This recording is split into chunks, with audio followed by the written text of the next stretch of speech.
2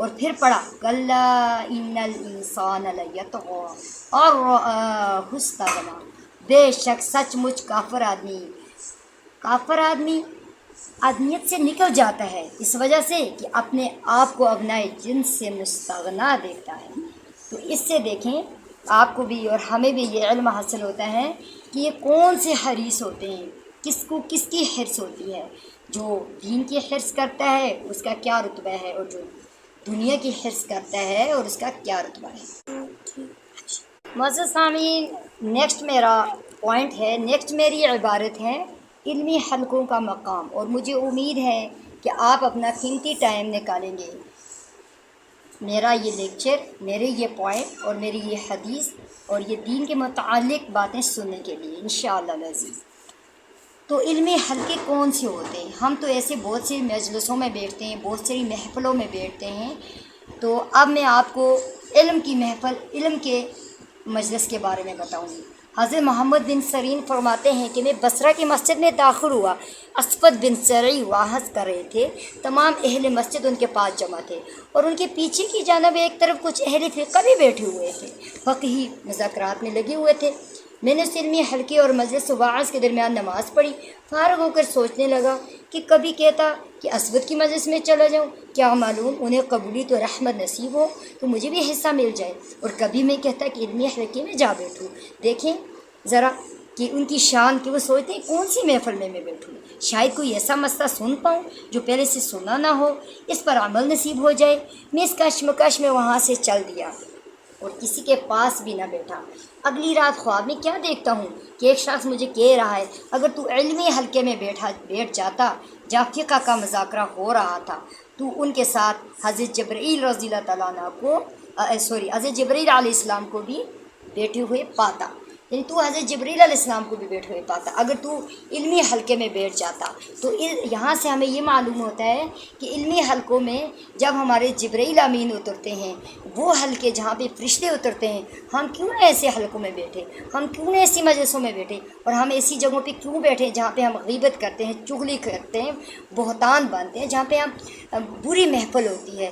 اس سے بہتر ہے کہ ہم علمی حلقوں میں بیٹھیں، اپنے گھروں میں ایک ہم معاشرہ بنائیں، ایک ماحول بنائیں جہاں پہ دین کی تعلیم ہو، تھوڑی دیر، آدھا گھنٹہ، لیکن یہ ہے کہ دین کی رغبت کی جائے، بچوں کو ایسی تعلیم دی جائے۔ علمی حلقوں کا جب قائم مقام ہوگا، جب علمی حلقے قائم ہوں گے، آپ خود بتائیں جب ہماری نسلیں اس پہ عمل کریں گی تو ہم کیوں نہ کامیاب ہوں گے۔ جب ہمارا اللہ راضی ہوگا تو ہم سے دنیا بھی راضی ہو جائے گی۔ اب ہم دیکھتے ہیں، دیکھیں علم حاصل کرنے کی برکتیں کیا ہوتی ہیں۔ پہلے تو ہم نے دیکھا کہ علم کے مجلسیں، اس کا کیا فائدہ ہے، پھر ہم نے پڑھا کہ کون سے حدیث ہیں جو سیر نہیں ہوتے، ہم نے پڑھا علم انبیاء کی میراث ہے وہ کیسے۔ اب ہم دیکھتے ہیں کہ علم حاصل کرنے کی برکتیں کیا ہیں۔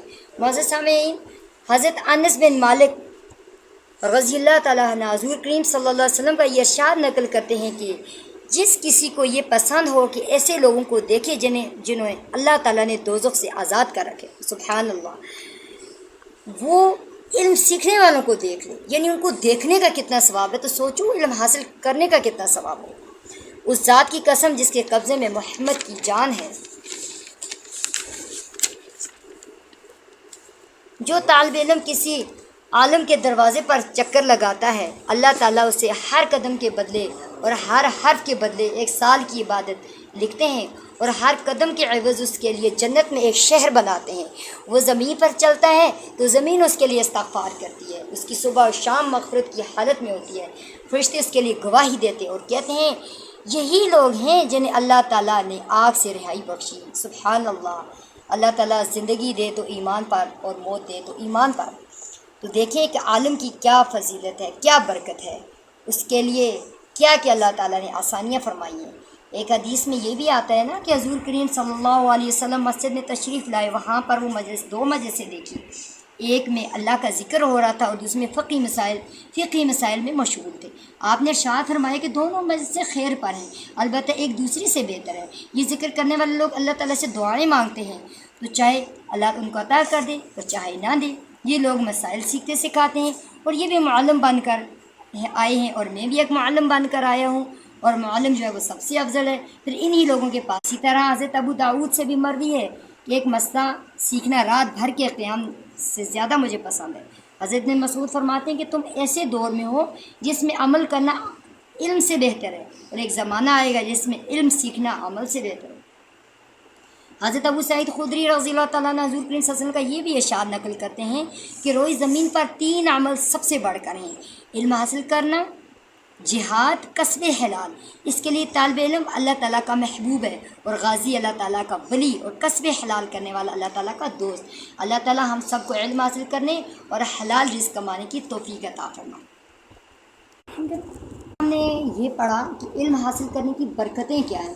اب میں آپ کو مختصراً بتاتی چلوں کہ آدمیوں کی کتنی قسمیں ہوتی ہیں۔ کیا آپ مجھے کوئی بتا سکتا ہے کہ آدمیوں کی کتنی قسمیں ہیں؟ حضرت علی فرماتے ہیں کہ لوگ 3 طرح کے ہوتے ہیں: ایک عالم ربانی اور متعلم، اور یہ دونوں تو نجات کی راہ پر گامزن ہیں، اور باقی لوگ مخلوط اور گھٹیا قسم کے ہیں جو ہر آواز کے پیچھے چل دیتے ہیں اور ہر ہوا کے رخ پر مڑ جاتے ہیں۔ آپ خود سوچیں کہ وہ لوگ جو ہر ہوا کے ساتھ مڑ جاتے ہیں تو وہ کیسے ہیں، اور وہ جو اللہ کے راستے پر چلتے ہیں تو وہ کیسے ہیں۔ آدمیوں کی قسمیں تو میں آپ کے آگے بیان کر چکی ہوں، اور مجھے امید ہے کہ آپ لوگوں کو سمجھ آئی ہوں گی اور عمل پیرا بھی ہوں گی۔ نیکسٹ میرا ہے علم مال سے بہتر ہے۔ علم مال سے کیسے بہتر ہو سکتا ہے؟ تو میں بتاتی ہوں۔ علم دیکھیں، علم جو ہوتا ہے نا وہ تیری نگرانی خود کرتا ہے، اور آپ مال کی نگرانی کرتے ہو، یعنی مال کی نگرانی تجھے کرنی پڑتی ہے، اور علم استعمال سے بڑھتا ہے اور مال کیا ہے، گھٹتا ہے۔ تو خود سوچیں پھر کون سی چیز زیادہ بہتر ہے۔ علماء رہتی دنیا تک باقی رہتے ہیں، وہ ان کے وجود دکھائی نہیں دیتے، مگر ان کی عظمت اور ان کے وقار کی تصویر دلوں پر نقش ہوتی ہے۔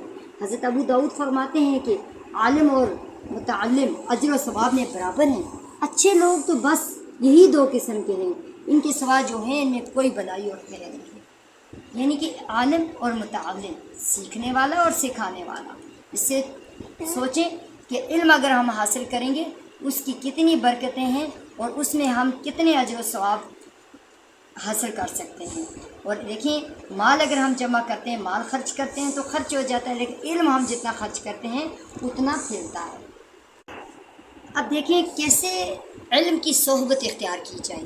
تو آپ لوگ سوچتے ہوں گے بھائی علم کی صحبت ہم کیسے اختیار کریں؟ تو اس کے بارے میں آپ کو ایک چھوٹی سی حدیث بیان کرتی ہوں۔ ایک حدیث میں آیا ہے کہ ہر عالم کے پاس نہ بیٹھا کرو، ہر عالم کے پاس نہ بیٹھا کرو، سوائے اس عالم کے جو تمہیں 5 چیزوں کی طرف بلائے۔ یعنی ہر عالم کے پاس نہ بیٹھو، ہر عالم عمل والا نہیں ہوتا۔ آپ اس کے پاس بیٹھو جس کی یہ نشانی ہے جو 5 چیزوں کی طرف بلائے۔ کون سی 5 چیزیں؟ شک سے یقین کی طرف، جو آپ کو کیا کہے کہ شک نہ کرو بلکہ کیا کرو، اللہ پہ یقین کرو، بلیو کرو خدا پہ۔ تکبر سے توازی کی طرف، ٹھیک ہے، تکبر تو اللہ تعالیٰ کو ذرے کے برابر بھی پسند نہیں ہے، عاجزی اور انکساری میرے اللہ کو پسند ہے۔ تو سمجھے کہ وہ عالم بعمل ہے جو آپ کو یہ چیزیں سکھا رہا ہے۔ عداوت سے ہمدردی کی طرف، دشمنی سے کچھ بھی نہیں ملتا، تو بہتر ہے کہ آپ کیا کریں، ہمدردی کریں، محبت، اخوت، بھائی چارہ۔ ریا سے اخلاص کی طرف، آپ کوئی بھی ایسا کام نہ کریں کہ جس میں ریا ہو، دکھلاوا ہو کہ ہم یہ کام کر رہے ہیں، ہم کسی کو دے رہے ہیں تو ہمیں کیا ہوگا، اس کا بہت زیادہ لوگ کہیں گے واہ واہ بھائی بہت زیادہ مالدار ہے، بہت بڑے دل والا ہے۔ لیکن اس سے ہم کس کی طرف جائیں، اخلاص کی طرف جائیں، اخلاص کی طرف جائیں، خلوص کی طرف جائیں۔ جو بھی ہم کریں اللہ کی رضا کے لیے کریں، شمع سے زہر کی طرف۔ تو معزز سامعین، امید ہے کہ مجھے آپ کو یہ میری باتیں سمجھ آ گئی ہوں گی، اور کیسے عالم کی صحبت آپ کو اختیار کی جائیں، اور وہ کون سا عالم ہے، اس میں کیا کیا خوبی ہیں، وہ آپ کو کس کس چیز کی دعوت دیتا ہے، تو آپ کو ضرور اگر آپ کو سمجھ آئی ہوگی تو آپ ضرور کمنٹ میں لکھ لیجیے گا، اور جو ہے ہمارے حوصلے معزز سامعین، نیکسٹ ہم آئیں گے اپنے ٹاپک کی طرف۔ ہمارا ٹاپک ہے بے عمل عالم کسی کو نفع نہیں دیتا۔ وہ عالم جو خود ہی عمل نہیں کرتا تو وہ کسی کو کیا نفع دے گا۔ حضرت علی فرماتے ہیں کہ جب کوئی عالم اپنے علم پر عمل نہیں کرتا تو جاہل لوگ اس سے علم سیکھنا پسند ہی نہیں کرتے، کیونکہ عالم جب عمل نہیں کرے گا تو اس کا علم نہ اس کو نفع دیتا ہے اور نہ کسی اور کو، اگرچہ اس نے علم کے بوجھ لاد رکھے ہیں۔ ہم نے سنا ہے کہ بنی اسرائیل میں ایک آدمی نے 80 صندوق علم کے جمع کیے۔ اللہ تعالیٰ نے وقت کے نبی کو وحی بھیجی، کسی کو ہو اگر اتنے ہی علوم اور جمع کریں پھر بھی کچھ نفع نہیں ہوگا جب تک ان 3 باتوں پر عمل نہ کرے۔ یعنی کتنی بھی کتابیں دین کو اٹھائے تب تک اس کو کوئی فائدہ نہیں ہے جب تک عمل نہیں کرے گا۔ پہلی یہ کہ دنیا سے محبت نہ کرے، اس لیے یہ اہل ایمان کا گھر نہیں ہے۔ دیکھو دنیا سے محبت نہ کرے، دنیا تو کیا ہے، دنیا سجن المؤمن و جنت الکافر، ہائے دنیا مومن کے لیے قید خانہ ہے اور کافر کے لیے جنت ہے۔ اگر ہمیں دنیا میں کوئی تکلیف ہوتی ہے تو ہم کہتے ہیں ہائے ہم مر گئے، اللہ ہم سے ہی آزمائشیں لے رہے، ہم نے ہی امتحان میں ڈالتا ہے، لیکن یہ ہمیں نہیں معلوم کہ اللہ تعالیٰ کو ہم پسند ہیں، اللہ تعالیٰ کے ہم پسندیدہ بندے ہیں، اور اللہ تعالیٰ جو اپنے بندے ہیں نیک ہوتے ہیں ان کو مشکلاتوں میں گھیرتا ہے۔ ہمارے پیغمبروں کو کتنی مشکلاتیں آئی، کتنی تکلیف آئی، کیونکہ دیکھو مومن جو ہیں کافر جو ہیں ان کے لیے آخرت میں کوئی حصہ نہیں، لا خلاق نہیں، لیکن مومن کے لیے دنیا میں اگر حصہ نہیں تو آخرت میں ضرور ہے۔ اس لیے کہتے ہیں کہ دنیا جو ہے وہ اس سے محبت نہ کی جائے بلکہ آخرت کے لیے کی جائے، کیونکہ دنیا ایک سائے کی مانند ہے، جس طرح سے ایک سائے میں بندہ بیٹھتا ہے اور اٹھ کر چلا جاتا ہے، کیونکہ وہ مکمل اسی جگہ پہ تو نہیں بیٹھتا نا، کیونکہ وہ ایک مسافر ہوتا ہے، ٹھیک ہے۔ شیطان کا ساتھی نہ بن، وہ مومنوں کا ساتھی نہیں ہے، شیطان کا ساتھی نہ بنو۔ شیطان کا ساتھی کیسے؟ شیطان ہمیں کہتا ہے نماز نہ پڑھو، یہ نہ کرو، ہمارے دل میں وسوسے ڈالتا ہے۔ اگر ہم دین کے راستے پہ چلیں توبہ استغفار کریں، ہم شیطان مردود سے پناہ مانگیں، ہم ایسے عملیات کریں، ہم اپنا قرآن کا ورد کریں، نماز قرآن حدیث، اگر ہم دین کے راستے پہ چلیں تو انشاءاللہ العزیز شیطان جو ہے وہ ہم سے دور رہے گا، کیونکہ شیطان کا اللہ تعالیٰ سے وعدہ ہے کہ میں تیری مخلوق کو ضرور بہکاؤں گا۔ اللہ تعالیٰ نے فرمایا کہ جاؤ بہکاؤ، جو تیرے بندے وہ تیری بہکاوے میں آئیں گے، جو میرے بندے وہ کبھی بھی تیرے بہکاوے میں نہیں آئیں گے، کیونکہ اللہ تعالیٰ کو جنت بھی بھرنی ہے اور جہنم بھی بھرنی ہے۔ اس لیے جہنم میں وہی جائیں گے جو شیطان کے بہکاوے میں ہوں گے، اور جو جنت میں وہی جائیں گے جو میرے اللہ کی رضا کے مطابق اپنی زندگیاں گزار دیں گے۔ تیسری یہ کہ اہل ایمان کو ایذا نہ پہنچاؤ، یہ مومن کا کام نہیں جو ایمان والوں کو ایذا دیتے، ایمان والوں کو تکلیف نہ دو۔ کہیں ہم نے ایسے لوگ دیکھے ہیں جو آج کل کی نیشنلٹی کو دیکھتے ہیں، آج کل کے لوگوں کو دیکھتے ہیں، آج کل کے لوگوں کی چال چلن کو دیکھتے ہیں کہ وہ دیکھیں یہ دیکھو بھائی یہ تو ایسا ہے، یہ تو ویسا ہے، جب اسلام کے مطابق جو چلتا ہے اس کے اٹھنے بیٹھنے، اس کی سنت طریقے سے لباس پہننے، اس سب پہ وہ کیا کرتے ہیں، مذاق اڑاتے ہیں۔ تو سب اسلام والے بن جاؤ، ایسا لباس، کھانا پینا، رہن سہن، اٹھنا بیٹھنا سب اسلام کے مطابق ہو، اور ایسے لوگوں کو تکلیف نہ دو جو مومن ہیں، وہ اللہ کے پسندیدہ لوگ ہیں، ایسے لوگوں سے محبت کرو تو اللہ بھی کیا کرے گا، ہم سے محبت کرے گا۔ سفیان بن عیینہ رضی اللہ تعالیٰ عنہ فرماتے ہیں کہ جہالت لوگوں کے لیے کوئی اچھی بات نہیں، جو شخص اپنے علم پر عمل کرتا ہے وہ بڑے علماء میں سے ہے، اور جو عمل نہیں کرتا وہ جاہل ہے۔ ضروری نہیں ہے کہ کتابیں پڑھ کے بندہ عالم بنے، عالم وہی ہے جو ایک چیز سیکھتا ہے اور اس پہ عمل کرتا ہے اور دوسروں کو سکھاتا ہے۔